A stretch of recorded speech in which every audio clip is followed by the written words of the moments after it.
pag-refill ng toner or ink, kunin yung cartridge. Ayan, ibababa ito. Press down. Kunin ito. Tapos, yan. Aalisin yung tatlong screw. This one, ito, tsaka yun.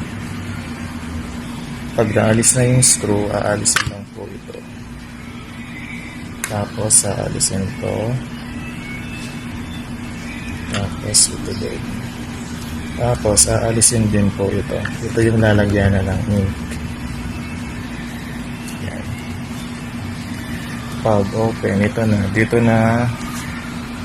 Dito na ilalagay yung ink. So, ilalagay ng embudo. Yan. Tapos, at least 7 scoops ng ink. So, doon lang po.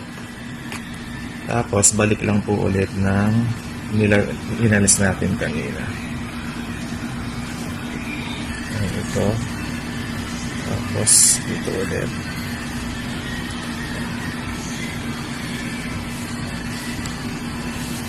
Tapos,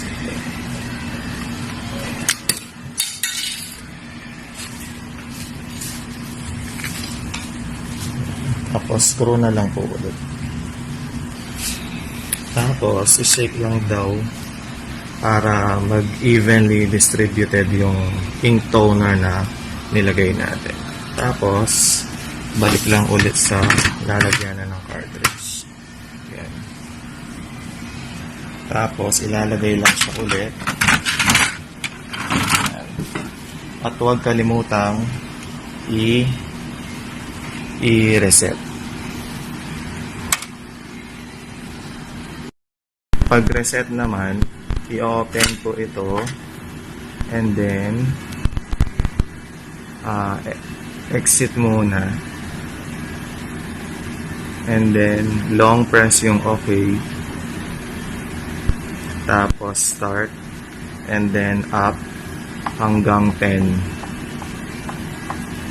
tapos OK, accepted na, okay na po, then close na lang ulit.